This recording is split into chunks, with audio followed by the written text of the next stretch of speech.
Rev your engines, guys. We're going to work on a Toyota today. Well, this isn't that channel, so no, we're not going to rev our engines. What we're going to do is continue on our Toyota kick. We did Tyler's blown up Prius where he blew it up. Showed you my daughter's Prius, and here we have probably one of my nicest customers I have. This is an 09 Corolla. This guy keeps it in very good shape. He actually dropped off a list he wants me to go through and check it all over, and we're going to do that. Check it out, and after we get this done, we're going to head back. I finally got the tool to take the cylinder head off of the Toyota. You guys really wanted to see inside the cylinder. Someone actually sent me a tool to help me get that done, so we're going to take the head off and take a peek inside. Don't want to leave you guys hanging. So let's go ahead and lift this thing up and look under it.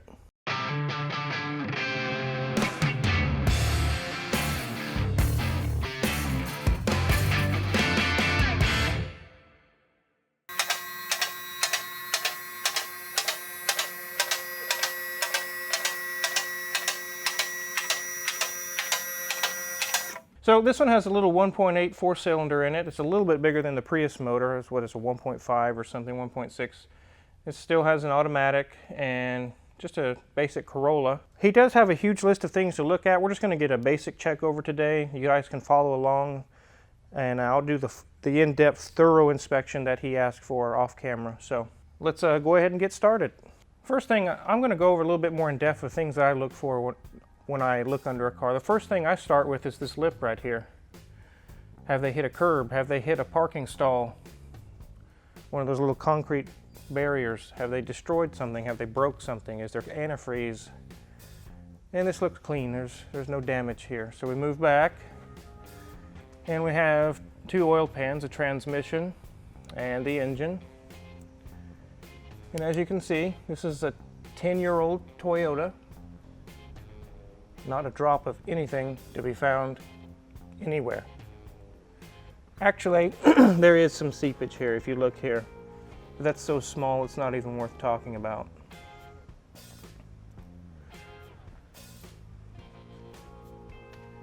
We can also look back this way. We can see the radiator. See if there's any coolant or any critters in there. I've been up there and looked on cars and found a mouse. I found a cat one time.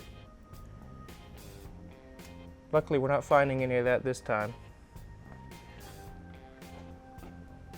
Look at it, it's so clean in there.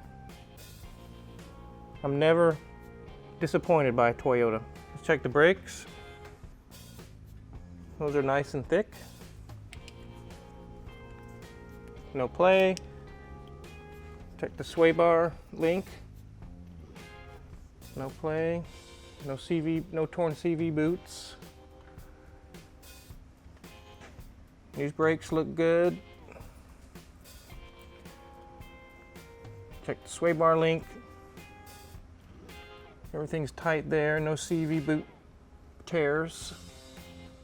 We'll move on back here. On these front-wheel drive cars, from this point of the car, you can look forward and you can see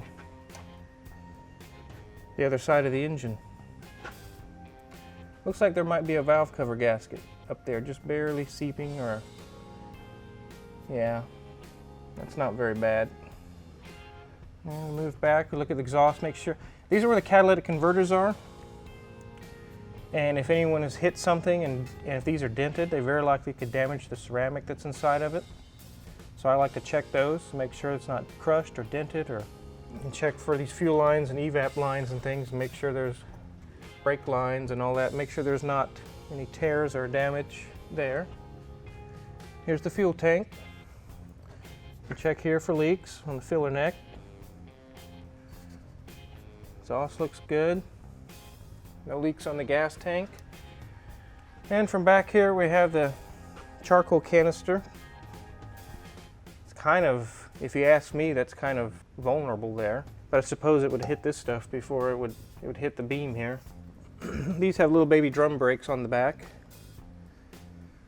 I rarely ever check drum brakes on a modern car because I spent a lot of time checking brakes in the back, and they can have 200,000 miles and the pads are only halfway gone. I mean, unless they request it and specifically want me to take it off, So we can take this little rubber plug off and we can check his shoes. You spin it, and the part that's not spinning is the shoe, and it's nice and thick.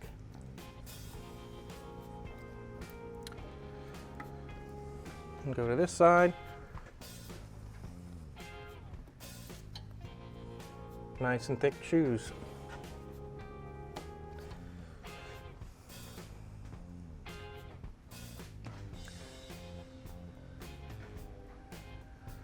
Okay, we'll go ahead and lower it down. Talk about a few things up there. I don't see anything damaged or hurt, or we'll check wheel bearings here. That's good. We'll go ahead and lower it down.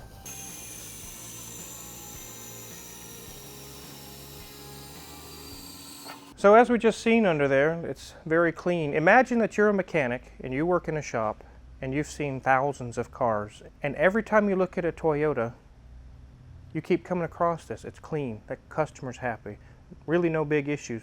Now, no car manufacturer is without flaw. Every company has issues with their cars. But as far as the perfect car, Toyota, in my opinion, is as close as you're going to get. So again, imagine you're a mechanic. You keep seeing these cars come in. They work, no trouble, no real serious issues, no leaks. They can have 1, 2, sometimes 300,000 miles. Still happy customer, still running great. Now a customer comes and asks you what kind of car they should buy, and you tell them from your experience, what you've seen, they should buy a Toyota.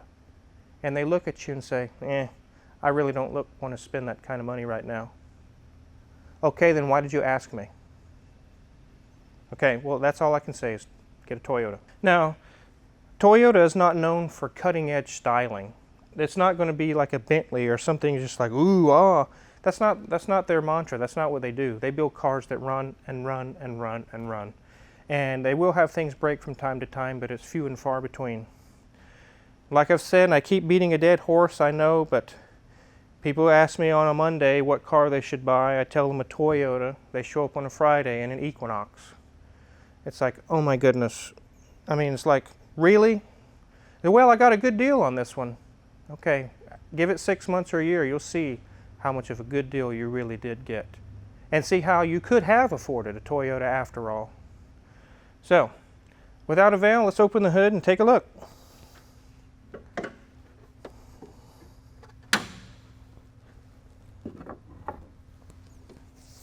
Take this off here.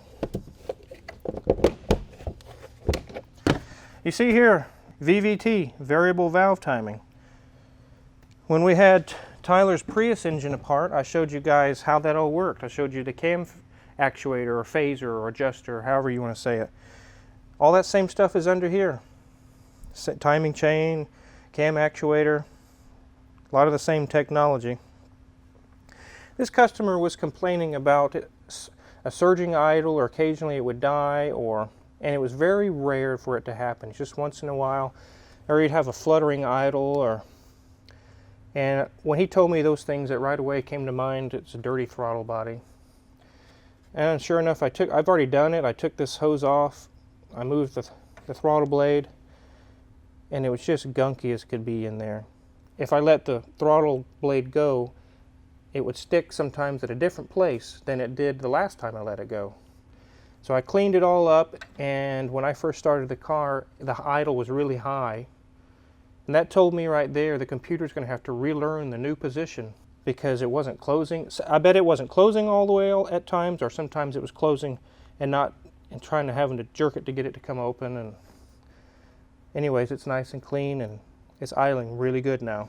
Some of the things I look for when I check under the hood, obviously, is all the fluids. Check the antifreeze. And you have to be careful with what car you're looking at. Like on the Prius, you say, I'm trying to check the power steering fluid, I can't find it. It doesn't have it. Well, I'm looking to check to see the condition of the alternator. It doesn't have one. You have to keep that stuff in mind on what kind of car you're looking at. Based on what kind of car it is what you're going to see under the hood. Check the belt, the backside, check the grooves of the belt. It looks good. Check all the fluid levels, oil, power steering if it has it. And as you can see in here, it has an air conditioner compressor, an alternator, and a water pump. No power steering pump. Let's go over here and take a look. If you look at the rack down there, right where the steering shaft goes in, there's no lines. There's no power steering lines. There's no pressure lines, no return lines. It's inside under the dash. It's electric. Electric power steering. So I know a few guys that live in the town I live nearby that are, I don't even know if I'd call them shade tree mechanics. I don't even know that they're that level, but they claim to be professional mechanics. And I had a guy one time talk about something similar to this situation. I think it was a 2010 Corolla or something. This reminds me. And some guy's asking him, his steering was kind of something issues. Oh, I'll flush the power steering fluid. And I'm thinking, you just said right there to me that you're not a professional mechanic. So make sure you guys are watching who you take your car to. You say, oh, my buddy knows a friend and his friend's brother and they're a mechanic and they'll save me some money. Very likely they might cost you some money. Or you've used that mechanic for 20, 30 years and they're getting long in the tooth, which will eventually happen to me. New technology comes along, new types of equipment on cars, and the old guy is just not keeping up on it. And I don't fault anybody, an older mechanic. Finally, you get to the point where it's time to retire. You don't worry about that stuff anymore, so it might be time to search for a mechanic who's more up to date. So anyways, we just gave this car a quick check over, just to kind of give you an indication of these cars are really good. Toyotas are really good. So this car has 70 or getting close to 80,000 miles on it. The guy really takes good care of it, and I'm appreciative of that because it makes it easier for me to work on. He doesn't just run it into the ground. There are people out there that they bring their car to the mechanic when it physically stops driving. That's the only time they go to the mechanic. And those cars are actually harder to work on. A book time may pay 2 hours to do something. It takes me 4 because there's so many things like the domino effect that are broke, and it's crazy. So we got a quick look at this car. Let's head back to the destroyed Prius engine and get the cylinder head off and take a peek inside. Here we are. I got the 9mm correct tool, triple square. All I got when I was looking for this tool, I went to tool suppliers, I went to tool truck guys. They said, well, I got a 10, I got an 8. I said, no, I need the 9, and this is what I got. So finally, I just went online and bought one. Okay, so I've already got these broke loose. We're going to zip them all out.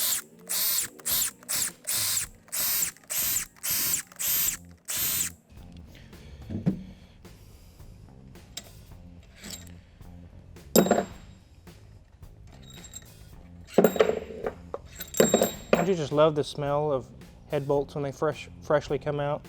Smells like an engine rebuilder shop.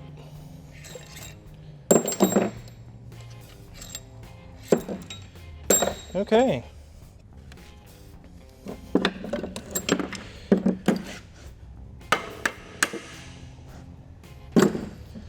Are you guys ready for the moment of truth? Here we go.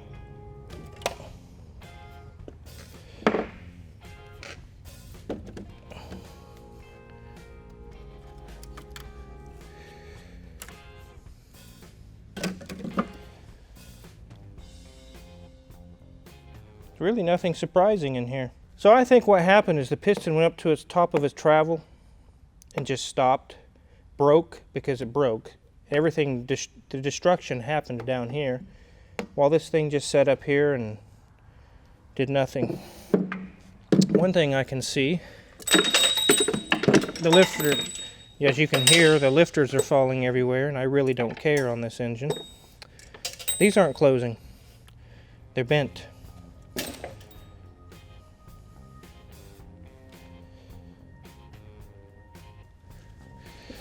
You can see it's pretty shiny where they hit.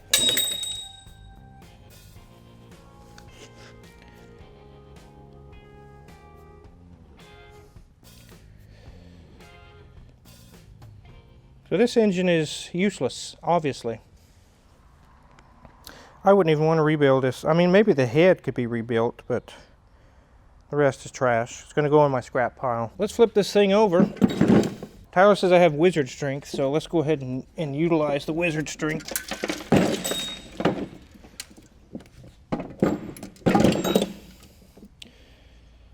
Take this off, take the upper and lower oil pan off, and let's take a look inside what's going on in there.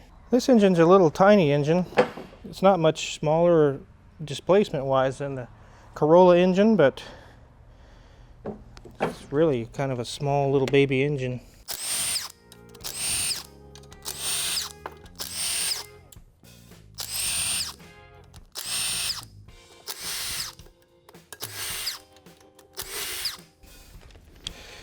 Now we have to take the lower pan off.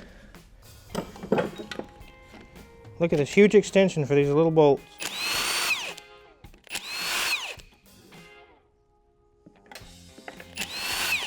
I got a 6-foot extension, maybe I can use that one. That's a nut on that one.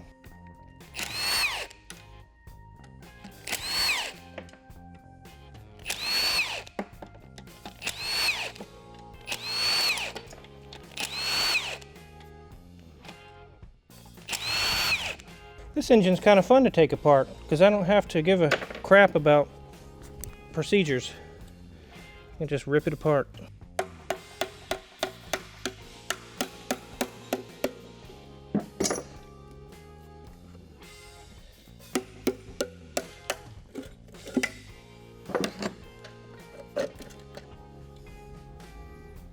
And pieces of metal.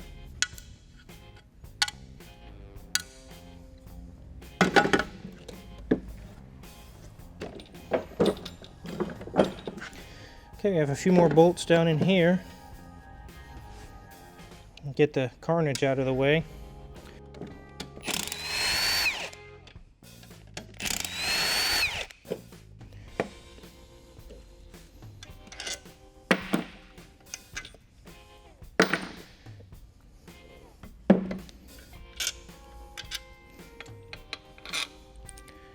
There would have been a bolt here, but the nitrous took care of that one for us.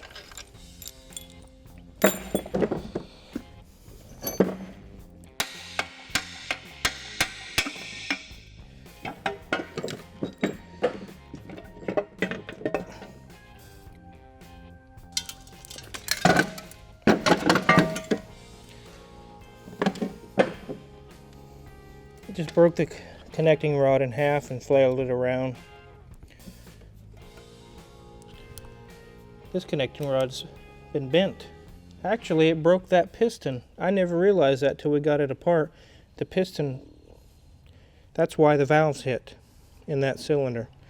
The piston stayed there. It's lodged. So these two cylinders here likely received none of the serious nitrous damage. It was these two front ones. Well, there it is, guys. You asked for it, you got it. You got to see the inside of the aftermath of Tyler's nitrous excursion he went on.